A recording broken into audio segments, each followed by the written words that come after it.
to the Upshot, Multi-Reel Disc Golf's podcast about the latest in the disc golf world.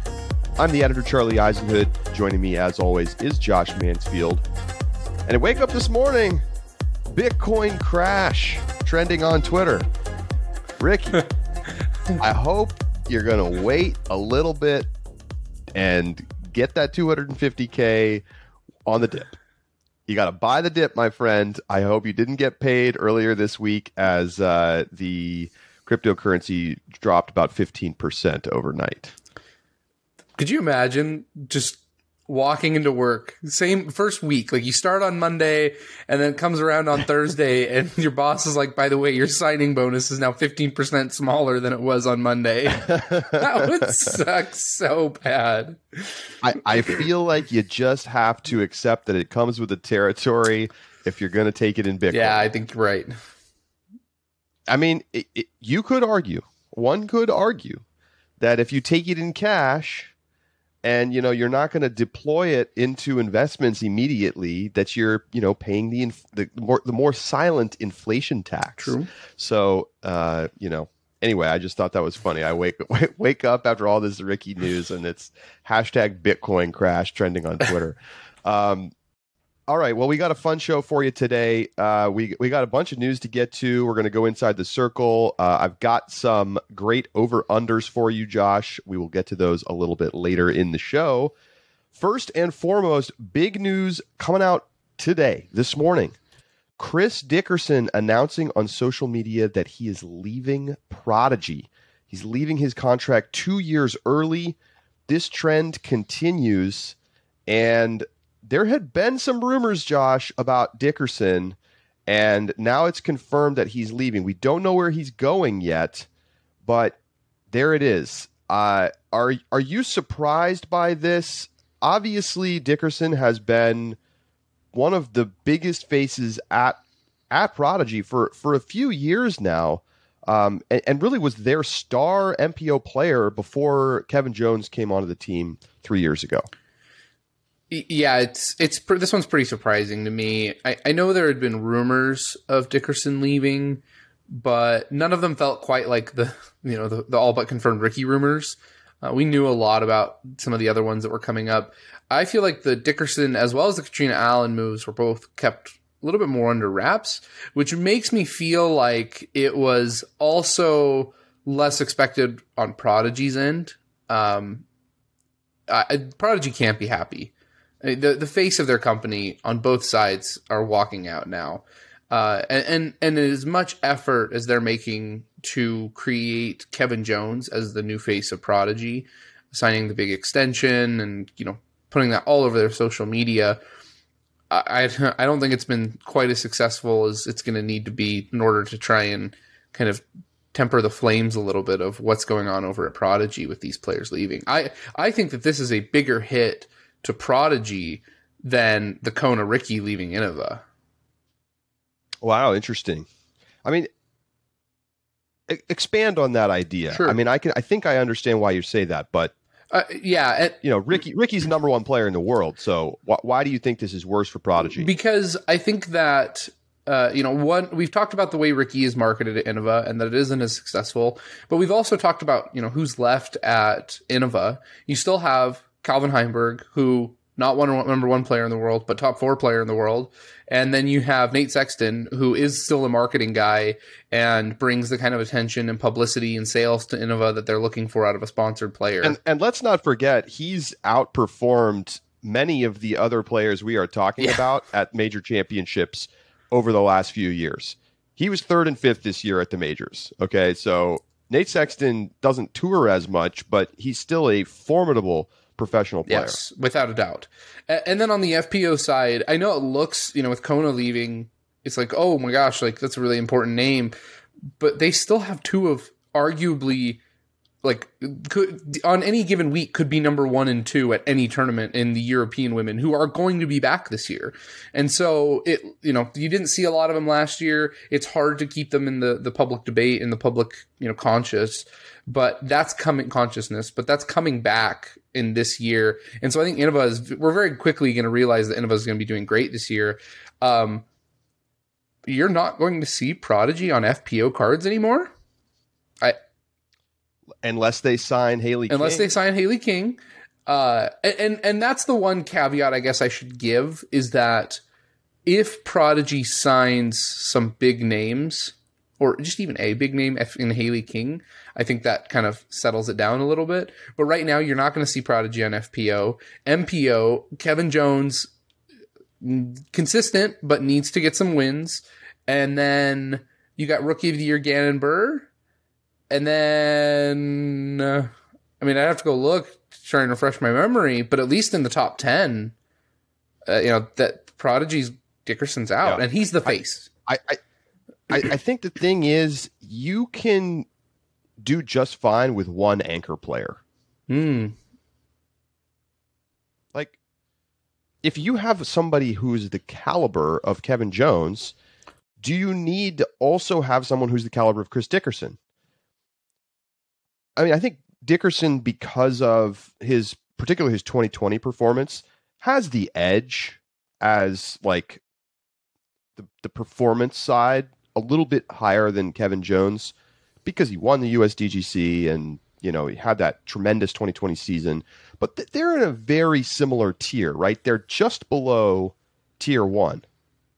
They're like tier 1B, or you could call it tier 2. We've discussed this. And so do you need, sure, it's great to have both of those guys, but I don't know that it necessarily is some sort of requirement to have both of those guys. Couple things I just want to point out. Okay. There's definitely rumors that, Kevin Jones getting a big new contract from Prodigy, and you can imagine that there were other suitors for Kevin Jones. We've talked about how good he is as, just a exciting up-and-coming player, great personality, resonates with the fans, obviously also a great player. He got a great contract. Mm-hmm. We don't know the details. It's all NDA'd up and everything. I don't know that we'll ever know the details, but he got a great contract. But I think other Prodigy players were not happy because their contracts maybe paled in comparison. And that has certainly been a discussion amongst pro players. And I think perhaps that's what's precipitating what's going on here with Dickerson leaving. This stuff is never going to be openly discussed in public. But, if you signed a contract a couple years ago, it's a really different story than if you signed a contract in 2021. Because of where the sport has gone. It's just a different situation. And so players who are under longer term contracts, there's a reason everybody's breaching contracts this year. Mm-hmm.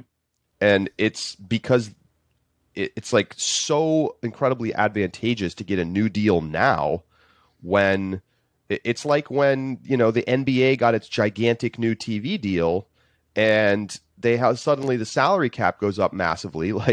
You want to be signing your free agency deal that offseason, not the one before. Mm-hmm. So we'll see what happens with Dickerson. There's still so many chips that haven't landed yet. We don't know where Katrina's going yet. We don't know where Haley's going yet. This could all be determined by the end of the week. I would not be shocked if we heard a lot of this stuff settled by the weekend. But, it's hard to evaluate at this point how manufacturers have sort of done in the off season when we still don't know where some of the biggest names are going to land. It's true. It definitely, and what's odd to me at this point, and maybe this is just my short-term memory right now, we're a month out from All-Stars, and we have 3 of some of the biggest names of the sport who don't have announced sponsors yet.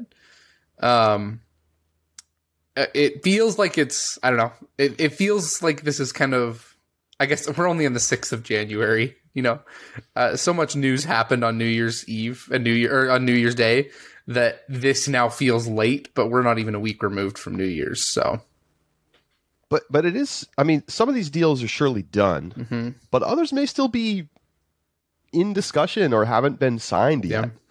I feel like this offseason in particular, it's pushing later because people are leaving contracts and having to wait to do stuff until the legal, I's are dotted and T's are crossed. So we'll see. I mean, it's possible we might not hear about some players until next week. I think, from the side of the, like, are people going to be ready by the time the season starts? Yeah. I mean, we still have a month and stuff is close, if not already signed. Yeah. I have a little hypothetical, a different universe, if you will. Discraft went after Ricky. There were serious discussions. And could you imagine if Ricky had signed a deal with Discraft and Ricky and Paul both throwing Discraft? No, I can't. I can't imagine it. That feels. I haven't watched a lot of it, but that new Marvel TV show on Disney Plus, The What If, where they've got like the multiverse of like all the different Avengers, and you've got just like crazy different scenarios. That's what that feels like. Like that should be the next episode of What If, is if Ricky was at Discraft with Paul. And then Katrina goes to Discraft as well. Could you imagine that team of 4? I mean, good for Discraft, right? Yeah. But I think the team stuff is overdone a lot of the time when we talk about these player deals with manufacturers. But there is something a little weird about having the players be quote unquote teammates when they're bitter rivals. Yeah. I wonder if that plays a calculus in the player's head. I think so. If for no other reason than that they don't want to be like seen as the B player on the team. And that right, the bench. And I wonder though, if not that sense, but like literally a player's like, I don't like that guy, I won't go to that company. I don't think it would be. That feels a little petty. Only in like the extremes, like maybe Ricky Paul. Right. But you could imagine it there. But like again, I think it's the B player. Any other situation, no, yeah. I can't imagine. At the end of the day, money talks. It does. Yeah. Let's just be honest. Okay, a couple of other quick notes on player movement. Gannon Burr, 2021 PDGA Rookie of the Year, returns to Prodigy for 2 years. Good get for Prodigy there. Mm-hmm. I mean, I think this is the kind of player that you want to keep under wraps as long as you can. Interesting to see it be 2 years. If I'm Gannon Burr, I want to bet on myself a bunch, I think, because who knows? The next contract could be even bigger. I mean, I wonder how locked in this contract is. You say that like he couldn't just leave next year. I have no trust in any of these contracts. So here's real quick. Let's move on to the next one, and then I have a question for you. Okay. The final thing here, Kyle Klein promoted to Sky Team. That's the top level team on Discmania. So he'll be alongside Eagle and Simon. Certainly no surprise there. The surprise would be if this did not happen. Yeah. If you looked at Discmania's website, Kyle takes his picture for Sky Team in a Simon jersey. So you have Simon in his Simon jersey, Eagle in his signature jersey, and Kyle in Simon's jersey. I think it's like a meme at this point. Like Kyle always just wears the other guy's shirt. Like that happened this season. Right. Like, Eagle was trolling him for wearing his shirt on like Championship Sunday or whatever. Discmania, y'all got to get some more shirts. Like, get him please. a shirt. Don't make him take his profile picture in a Simon shirt. Oh, that's funny. So here's my question for you. Do you believe that the deals that are signed this year, Kevin Jones 4-year extension, Ricky's deals at Discmania, Kona's deal, are those deals harder to get out of than the deals of a year or 2 years ago? Yes. Okay. I think so too. I think that we're trending towards legal teams making tighter contracts. Yeah. That is my expectation. I have yet to actually be able to sit down and look at a pro player contract, like in recent years and sort of see. I'd be fascinated to do that. Inbox is open. Charlie@ultiworld.com. I think we know for a fact that contracts even a couple years ago were like not even necessarily contracts. Right. Like when Page left Dynamic Discs, that was a verbal agreement. There was never a signed deal. That was like a couple years ago. And now Dynamic Discs is doing these deals. I guarantee you that the lawyers looked at these ones. Are you going to be able to stop a player from leaving that doesn't want to leave? I mean, maybe. I think it's risky territory. We've seen what happens. When Prodigy made Paige play out the final year of her contract, Paige was miserable and like made it clear. And is that good for the company? Like, is that the kind of endorsement that you want? A player being openly upset about the fact that they have to use your discs, and like that's why I think we haven't really seen companies forcing players to stick around. Now, who knows what the potential ramifications are going to be of these players leaving early this year. It wouldn't be shocking to me if we saw something go to the point of having a lawsuit filed. But again, there's very high PR risk, particularly for the companies, but really for everybody involved. So I think most stuff is going to get settled outside of, a formal legal filing. What do you think is going to be the mechanism for then enforcing these contracts on the manufacturer side? Is it buyouts? You could put some kind of termination clause in that has some kind of penalty. Sure. I mean, I think the question is like, how do you say, like, what are the outs? Contracts have outs, right, but what are they? It's like, you didn't do what you said you would do, so I get to leave. Now you can design it however you want. You can create opt-out clauses. You can say there's an option after 2 years. You could do all kinds of stuff. But my guess is that it's been these multi-year deals have not really been multi-year deals. They've been like agreements to do this for 4 years, but every year we renegotiate and reevaluate, and you can walk away. And I think that stuff's going to start going away, and there's going to be more clarity around, if you leave, here's what happens. You have to pay a, $50,000 penalty, or you have to get, like, imagine with Ricky, right? Could they put in there, you have to give back your signing bonus? There's nothing stopping them from putting that in the contract. Yeah. It's interesting because then I asked the question, what hurts Dynamic Discs worse, making Ricky give back his signing bonus or forcing him to stay on for the full 4 years? Well, hopefully Ricky negotiated to have to give it back in the amount of Bitcoin that was given to him at the time.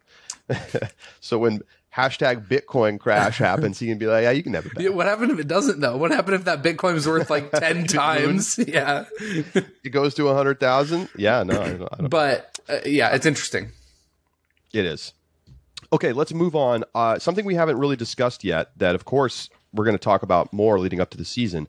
What's the performance impact of bag changes going to be? Now, look, let's open this up with the general caveat that it really is about the player, not the discs. We know that players can succeed with discs from different manufacturers. It's not like there's some magic bullet out there. But, sometimes a player finds a disc that really works for them, a putter that really works for them, a driver that really works for them.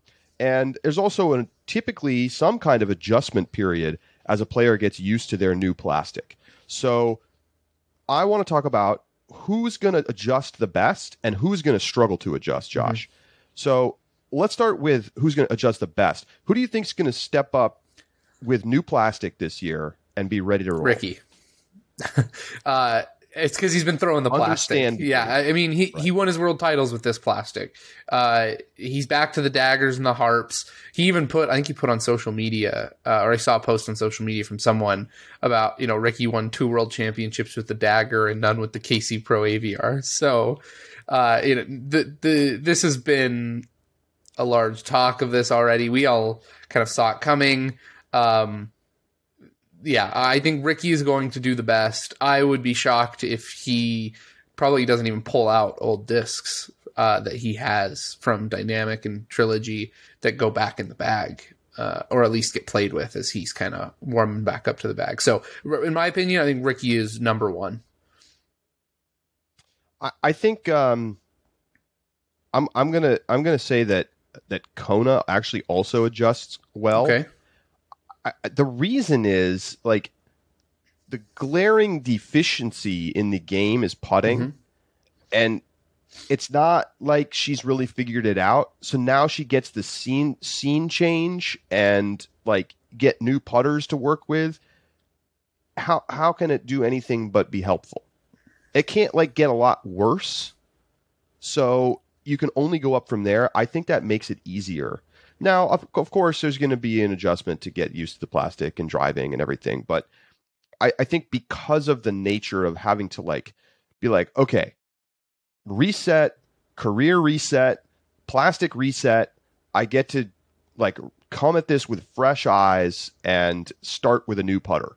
And, you know, she's talking a lot about confidence and how she's ready to come out in 2022 with a ton of confidence in her game. And so I think that will be a very positive thing. I think sometimes you just need that, like, it's the same reason we all buy a new putter when we're putting like crap, right? It sometimes just having a different thing helps. You don't even necessarily know why. The other thing I want to add, and maybe this is just my own opinion, but when you look at companies, I think that in Innova, for example, it's a pretty short list of putters that people actually putt with. I mean, sure, Innova's got a ton of putters, but especially on the pro side, who putts with anything besides Fireflies or AVRs of some sort? I mean, you say of some sort. That's doing a lot of work. That's true. There's a lot of AVR flavors out and there. That is true. But when you compare that to when I look at like Trilogy putters, the variation in putters and the putters that people actually use to putt with are all over the place, both in plastic as well as in the mold itself.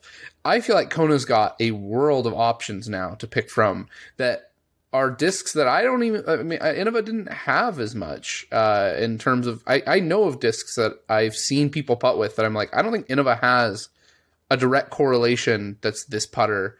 And so maybe I think those options, like you said, something different, but has, you know, she's not locked in really in anything in this for this Trilogy brand. I mean, it's often said that everything is an AVR clone. There's a lot of AVRs out there, and just to say AVR doesn't capture the full gamut of what is available. I mean, I think you can kind of find whatever you're looking for: stable, understable, hard, soft. Like there's going to be an AVR out there that's going to be, you know, at least basically what you want. Now, but again, I agree in the general sense that sometimes a slight difference, even if it's just psychological, can make you feel better about the putter. So I'll say that. So, okay, who do you think might struggle with a bag change, at least initially? I think Katrina is my first pick to struggle. She's been with Prodigy 9 years. Yeah, that's right. Like, when was the last time she threw discs seriously that weren't Prodigy? It's been a long time, and there is something about having a disc in your bag that you've had for 5 years that when you step up to a tricky Anheuser shot that's 300 feet in the World Championship to make a small island green, and you reach in your bag for that trusty F7, and it's not there, like... She may have a disc that she's going to throw instead that flies just like an F7, but there is something about reaching for that disc that and not being there that in that moment I think could even cause problems. But remember that what we're talking about here is not, you know, is there a disc that, you know, wherever she lands that is going to have that flight characteristic that's going to be a good disc to, you know, turn over backhand with a little flex back. Sure, Of course, every company has that disc. The question is, will you have it dialed in to the point that you can stick it within the circle? And because for pros, we talked about this on Tuesday. For pros, 10 feet off is a big mistake. And those are the things that are not going to be there for players when they're switching plastic and they have to step up on the tee and they got to throw. And like, sure, you know the basic flight, you know essentially how it's going to go, but like, do you have that last 10 feet dialed in? You probably don't, not initially. Yeah. That's where the challenge of switching bag comes in. And who knows how long players have had to prep with their new plastic. I think that the kind of tumultuous nature of this particular offseason and deals getting done later might mean that players, didn't have this all planned out back in October, and then they have a whole offseason to get used to the plastic. They might only have a month before they start having to compete.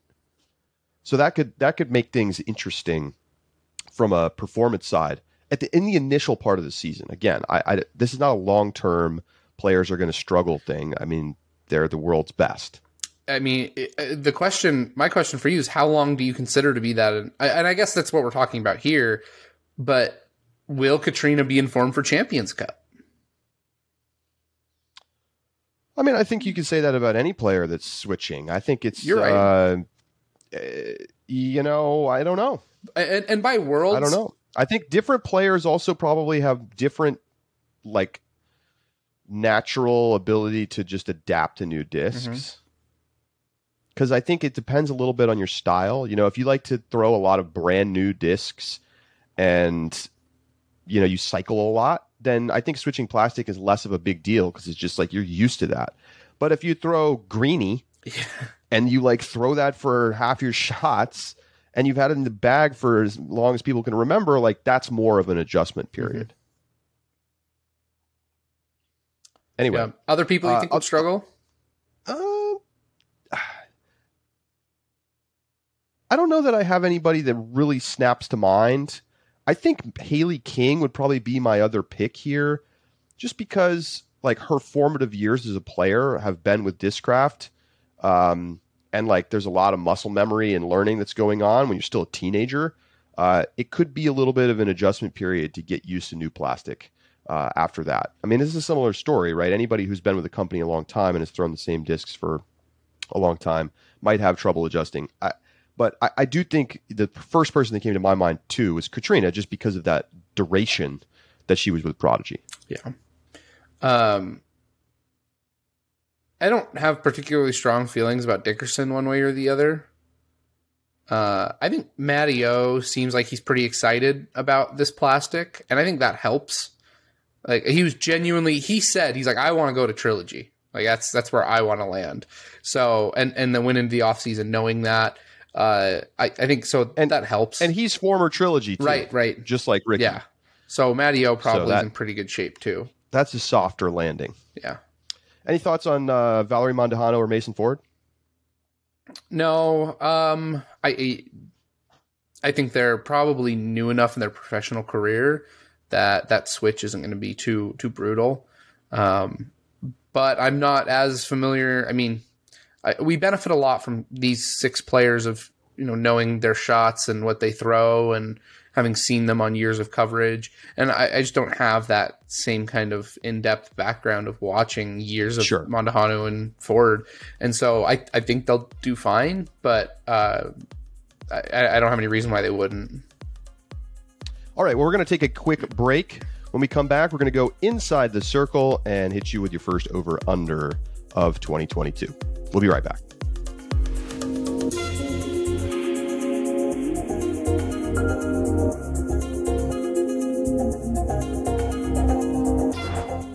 The Upshot is presented by Pound Disc Golf, makers of the best bags in the sport.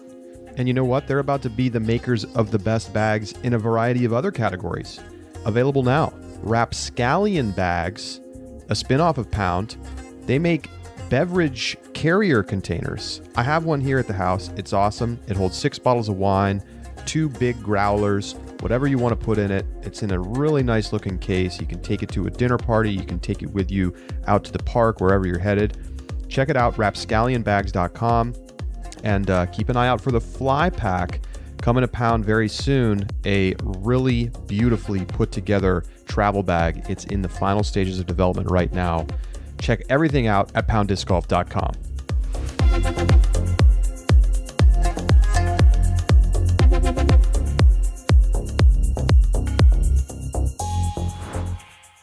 Welcome back to the Upshot. It's time, for the first time in 2022, to go inside the circle. We have the long-awaited news, Charlie. The 2022 Tour Card is out. Pro Tour announced this week the Pro Tour, including the benefits overview and the qualification criteria. So some of the benefits include access to the Tour Pass registration, upgraded event facilities and services, access to enhanced health and wellness programs, and then a couple other benefits just along, being a part of the tour and when you go to those events. But we also have, which I think is the interesting part here, the qualification criteria. The top 75 men in 2021 DGPT standings are automatically going to get a tour card, as well as the top 25 women in DGPT standings. 10 MPO and 5 FPO European exemptions will be given. This is based on your performance in Europe, specifically at the European Disc Golf Championship is where preference will be given, and then on your intentions to tour in 2022. But that is an exemption process they have to go through by just reaching out to Jeff Spring and the rest of the tour in order to get that card. And then you also have U.S. players rated at or above 1015 MPO or 915 for FPO who can apply for a waiver to access the tour card based on special circumstances. So these are, if you missed that top 75 or 25, you have to reach a certain rating threshold. And they identify those special circumstances as COVID-19 pandemic, injury during the 2021 season, or issues that affected the player's ability to compete. Thoughts on the tour card, Charlie? Well, we knew this was coming. This is kind of one of the many steps that the Pro Tour is taking to kind of align with what we see in professional golf. And, this was announced really way back in the beginning of 2021 that this was going to be happening this year.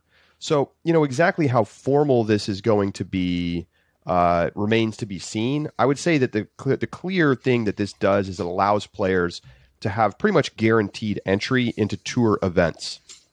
And what it means is that if you're not in that group, you may have a harder time getting into these tournaments. And this has been a point of concern for some folks, particularly those who are advocating for regional pros who maybe aren't going to be out on a full-time tour, but want to be able to play the local Pro Tour stop in their area. I think for the most part, that's still likely to be very doable, but especially if you're 1,020 plus rated, like if you're a really good regional pro, you're probably going to get in on ratings-based registration.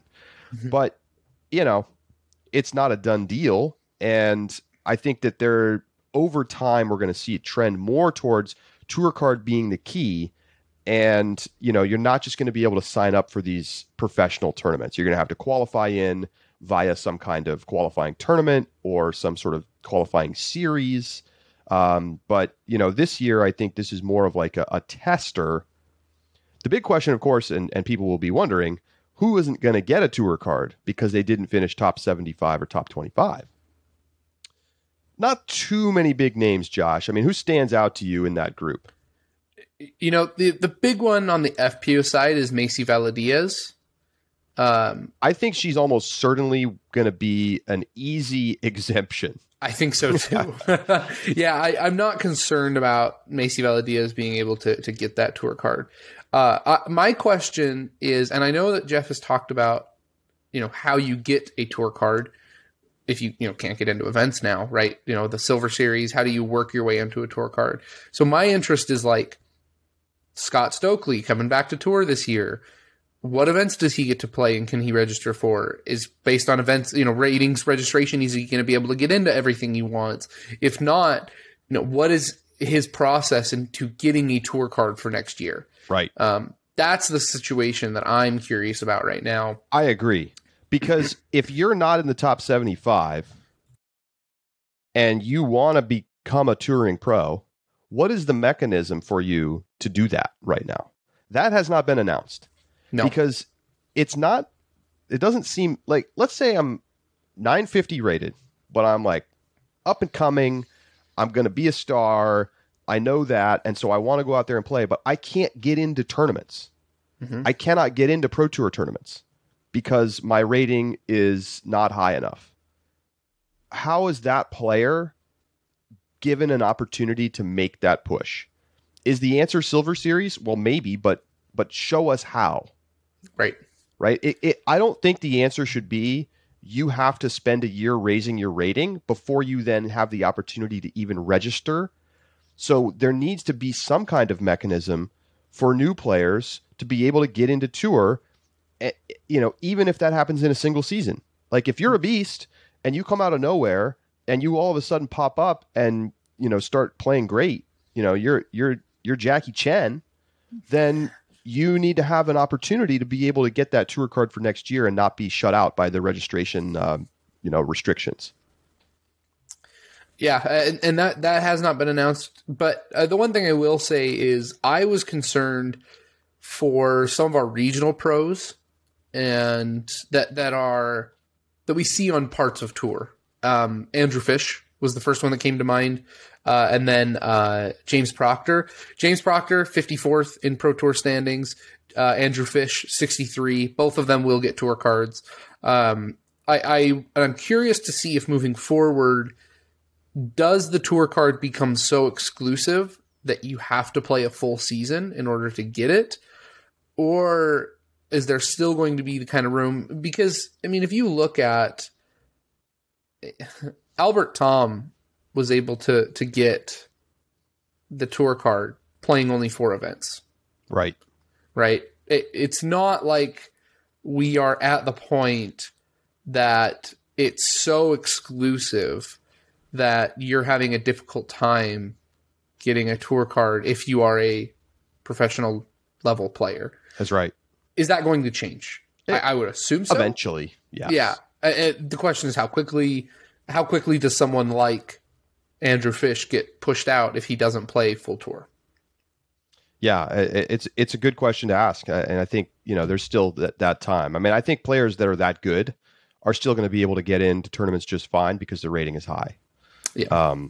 Some names that are not going to get an automatic tour card of note on the MPO side: Michael Johansson, Nate Perkins, Tristan Tanner. So, no guarantees, right? If you're not finishing up in that top 30, you don't get that many points at Pro Tour events. So, you mentioned Albert Tom getting in fairly easily with 4 events. Well, that's true, but it's because he finished 18th, 28th, 31st, 32nd. Yep. And that was enough. So if you're in the 50s on a regular basis, still a good player, but you're only getting a point or 2, that doesn't add up very quick. So, of course, incentivizing players to play these events, incentivizing players to play well at these events. So interesting to see how this works out, and I'm interested to see more details about, what kind of benefits come with a tour card. In professional golf, it's all kinds of stuff: childcare, health insurance benefits, retirement benefits, food and stuff at tournaments, access to cars, all kinds of crazy stuff. Now, come on, it's golf. There's millions of dollars on the line. We're not there yet in disc golf, but yeah, it's cool to see this formalized process starting to pop up and make sure that pros are not having to play the click game to get into events. Great. Next up on Inside the Circle, Paul McBeth is leaving Foundation Disc Golf and will no longer be a part owner of the company. In the Instagram and Facebook posts from both Paul and Foundation, they describe Paul as just having a lot of other things going on and wanting to focus his time and attention elsewhere. But Charlie, were you surprised to see this announcement? Sure. Yes. To be clear, just to make sure that it's makes a lot of sense. Maybe this is one of the reasons that he decided to drop the affiliation. Paul McBeth Foundation, which is his charitable arm, that is still, he is doing that. Yes. Foundation Disc Golf, the retail company that he was part owner of in Virginia, he is leaving that ownership group. Now because here's the thing, Josh, he brought Brody Smith in to that ownership team in 2020. And now we get a year later, and he leaves the ownership team. McBeth does, that is. So, look, I see what everybody wrote about this. I see what McBeth said about this. It's still weird to me because the thing is, if you're the part owner of, let's say, a retail shop that sells discs, you don't have to like do stuff to be an owner. You know, you can just be an owner. Like, you can just hang out and be an owner. That's what he used to do. I mean, he only made public the fact that he had a stake in this foundation company in 2020, but he had been involved earlier. So I don't know. This just strikes me as a little bit odd. I'm not sure why he's leaving. I mean, maybe it's as straightforward as everybody is saying, and it's just like he feels too busy and he can't commit to it. But it feels to me like maybe there's something else going on. Like maybe it feels like it's becoming too much of a media arm because they have the podcasts and stuff. But he's been distancing himself from foundation stuff, doing more stuff on his own YouTube channel. I think in my mind, there's something more going on here than just he's too busy, because Paul McBeth is really savvy about his brand and, you know, what he's involved in. He has great business sense on that side of things. And my feeling is he must think there's something going on at Foundation Disc Golf that's either like causing confusion with Paul McBeth Foundation, causing, you know, brand issues for him, or otherwise feels like it's no longer advantageous for him as a business person to be, you know, directly involved with this. So, yeah, again, no one has said anything otherwise. Like, I've asked Paul directly about this. He says it's all laid out there in social media, so take that for what it's worth. It just strikes me as it feels like there's something more going on here. Yeah, I think any of those explanations kind of dissipate the weirdness of this changing relationship and Paul leaving. Because like go into business together, like Brody and Paul are like super buddy in 2020, and like now he's gone. I don't know. It just it's strange. And you just can't convince me that Paul was the one packing the discs to ship. Like, no, of course, of course. So. Yeah, I would love to know, like, how much time did Paul spend on a weekly basis doing Foundation? Probably none. That's what maybe there was just. It's also possible there's just simply tension there that like it felt like he wasn't contributing at all, and therefore just wanted to just walk away and be like, hey, you know, this is your guys' thing.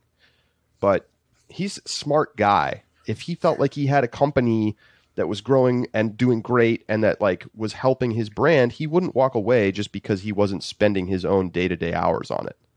Well, and I mean, what on the flip side, like Foundation, most of their brand was like Paul McBeth exclusive gear, like the Paul McBeth discs, the Paul McBeth apparel. It feels weird because, you know, Paul's brand is going to be fine. I wonder what's going to be the Foundation brand now that Paul isn't it. So, I mean, Brody. We'll see. I mean, they were Discraft exclusive for a while. Then they started carrying other brands. And so maybe, I don't know. There's a lot of possible answers here. Yeah. Next point on Inside the Circle, the PDGA Radio has relaunched with Grant Zellner, who is former in radio and advertising, and Jennifer Allen, the standing Tim Selinsky Masters champion, both being the co-hosts of the show. They took a 14-month hiatus, but now are back. I think it's a great show. I think it's important for the PDGA to have that kind of media arm and a good access then to players to do so. Charlie, any other thoughts or things you want to add? Welcome back. Glad to have you on the airwaves with us. There's a lot of disc golf podcasts, but I agree with you. I think PDGA Radio is an important one because it can offer insight from the national governing body, and yes. Cool to see some new hosts. I'm excited to see how Jen Allen does in the role, and I thought, you know, I listened to a chunk of the first episode, and I thought it was good. So off to a good start in, you know, season 4.1 or whatever they're calling it. But make sure if you're not already a subscriber, you go hit subscribe on PDGA Radio. Final point of news. We're going back to Disc Golf Valley, Charlie. Did we ever leave? Did we ever leave? WFDF, the World Flying Disc Federation, in partnership with Latitude 64 and Spinoff Games, will be presenting the inaugural WFDF 2022 Virtual Sport World Team Disc Golf Championship. That is I laughed that they put an acronym after it, or the abbreviation. It's VSWTDGC. Oh yeah, of course. Of course. VSWTDGC. Yeah, I'll be in that. It's going to be hosted by Disc Golf Valley. You're going to be at the VSWTDGC next week? For the love. Why would you even add that? It's so bad. That's classic WFDF right there. The event is going to be WFDF's inaugural event for virtual sport team disc golf, and they're going to extend invitations to individual participants of the 40 countries that are most frequent users of Disc Golf Valley to participate. Okay. So, do you have any more insight into this, Charlie? Team sport. So, okay, let me give you some general background here. WFDF is the international disc sports governing body, and they're finally back working together friendly with the PDGA again. We talked about this a couple months back. There's been like hot and cold there. They've like split apart and come back together multiple times. WFDF's job is to help like develop disc sports in international competitions. That means stuff like the Olympics and the World Games. So WFDF's trying to get disc golf back into the World Games. Disc golf was in the World Games in 2001 and has not been since. Ultimate Frisbee, however, is in the World Games, which is, if you're unfamiliar, a competition that happens every 4 years, like the Olympics, but it's for non-Olympic sports. So this is essentially them running their annual international disc golf competition, but because of COVID, it didn't happen for real. So they're doing this virtual one in Disc Golf Valley. Look, it's a video game. Like, I don't think anybody's going to take a lot of stock in what this actually means, but this is the kind of thing that you do when you're in international sports. You have to kind of like follow the rules and norms of international sports. So that means having championships that happen every year, and then you have a world championship that happens every 4 years, and there's all of these rules about this kind of thing. So WFDF's focus is on country-based competition. So if they were to hold, when they do world championships, it's like USA versus Finland versus Spain versus Australia. They don't do the, what we think of as the world championships in sort of individual, like everybody have worlds every year. So anyway, long story short, WFDF is starting to actually spend more focus and energy on disc golf, which is a really good thing. You may not feel this or know anything about this or care about this for some time, but it is possible that this is a path towards eventually getting a shot in the Olympics. It's possible. It's actually possible. WFDF is trying to get Ultimate into the 2028 Los Angeles Olympics, and if they can get a foothold, the discipline, the sport of flying disc would potentially have the opportunity to get into the Olympics. The sport of flying disc. And then you have sub-disciplines, one of which is disc golf. So it is possible, especially because it's an individual sport and it's growing in popularity and there's, established viewership online. It is not out of the question that disc golf could get a shot in the Olympics at some point in the future. Is it going to happen anytime soon? Probably not. But could it be in 20 years? If WFDF is lucky enough to get Ultimate in 2028 as a one-time shot and it goes well, that could be very big news for disc golf. And if it does, you can thank the VSWTDGC as the starting point for disc golf. We all remember back in 2022 when disc golf's Olympic dream began. Okay. That's it for Inside the Circle, Charlie. Right. Let me get to this. Over under Here it is. First one, we're going to make an early prediction. How many total players, MPO and FPO combined? Okay. So let me give you the over-under. Over-under 6.5 players win multiple Elite Series events / majors in 2022. Silver Series do not count. We're talking Pro Tour and majors. How many were this year? One.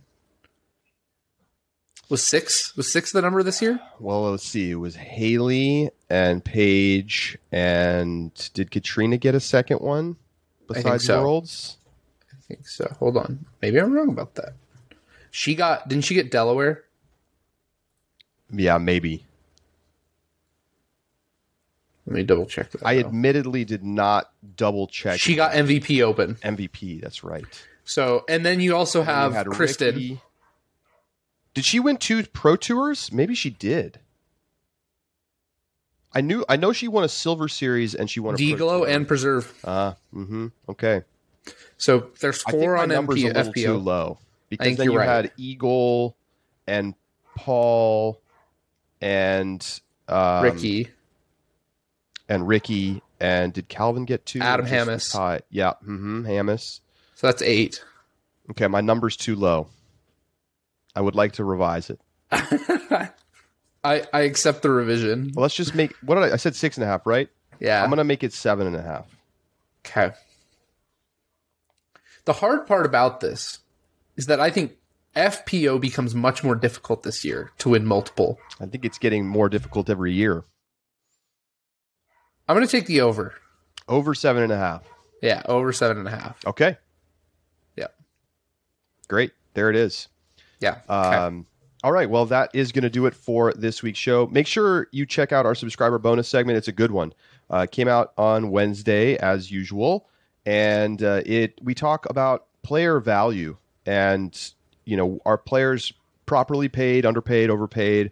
What's Innova's situation after having some departures this offseason, and a whole lot more. You can become a subscriber for less than $4 a month at discgolf.ultiworld.com/subscribe.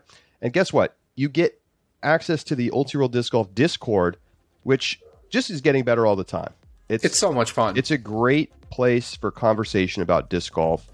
We have a great community, and we hope you will join us there and come chat about disc golf throughout this offseason and into the 2022 season. For Josh Mansfield, I'm Charlie Eisenhood saying so long, and we'll talk to you next week right here on The Upshot.